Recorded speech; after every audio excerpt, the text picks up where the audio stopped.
किसी भी मुल्क की तरक्की का राज उसकी यूथ होती है। पाकिस्तान 25 करोड़ आबादी रखता है और जिसमें से 64% आबादी यूथ है। 60% से ज्यादा है वो 25 साल से कम है। यूथ से मुराद नौजवान नस्ल जिसने हमारे मुल्क की तरक्की में कलीदी किरदार अदा किया। और लाहौर समेत मुल्क भर में 10 साल से 18 साल तक की उम्र के बच्चों में नशे का रुझान खतरनाक हद तक बढ़ने लगा है। Sex and drug scandal has rocked the Islamia University. आपको क्या लगता है आज की यूथ खुद बिगड़ रही है? हरगिज़ नहीं, इसको बिगाड़ने का निज़ाम पैदा किया गया है। ये निज़ाम चाहता है कि पाकिस्तान की अगली नस्ल हेल्पलेस, डिवाइडेड और कंफ्यूज्ड रहे, ताकि वो सिर्फ कंटेंट कंज्यूम करें, कभी चैलेंज ना कर सकें।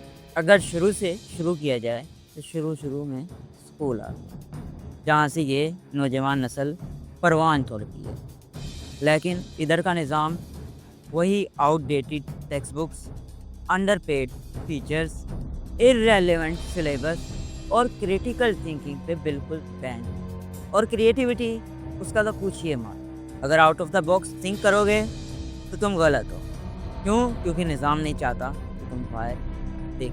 अगर यूनिवर्सिटी की बात की जाए तो यूनिवर्सिटी कोई रियल स्किल नहीं सिखाता, सिर्फ डिग्री का कागज़ हाथ में थमा के अल्लाह हाफ़िज़ कह देता है। ये निज़ाम सोचने वालों को नहीं, सिर्फ ओबे करने वालों को पैदा कर रहा है। फिर आ जाते हैं डिजिटल कंटेंट। आजकल हर शख्स के हाथ में मोबाइल है। टिकटॉक, रील्स और 8 सेकंड डोपामिन हिट, जहाँ सिर्फ दिखावा, कंपैरिजन और डिस्कनेक्शन है। डिस्कनेक्शन किससे? बाहर के लोगों से। एल्गोरिदम यूथ को एडिक्ट कर रहा है, स्लो पॉइजन की तरह। तुम वीडियो देखते हो, असल मैसेज ये होता है तू देखता रह, सोच मत, या इसको कुछ भी दिखा दो देख लिएगा। ये बात हो गई डिजिटल डिस्ट्रैक्शन। अब बात कर ली जाए इकोनॉमिकली अनएम्प्लॉयमेंट। डिग्री मिलती है मगर जॉब नहीं, फैमिली प्रेशर अलग है, मेंटल इशूज़ जिन पर बात भी कर ली जाए तो गुनाह है, जिससे पैदा होता है एक फ्रस्ट्रेटेड और गुस्से से भरा हुआ नौजवान, जिसको या तो ड्रग्स मिलती हैं या रेडिकल आइडियाज़।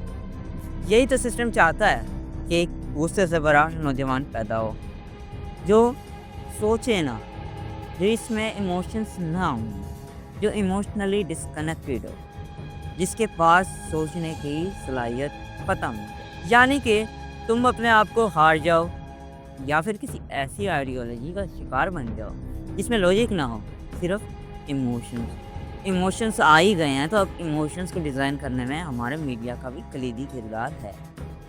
टीवी पे दिखाया क्या जा रहा है? लड़की घर से भाग गई या सास ने उस बहू को जहर दे के मार दिया, रिश्ता फेल हो गया, रियल हीरो का कंटेंट बन गया। और फेक सेलिब्रिटी कल्चर का तो पूछिए मत।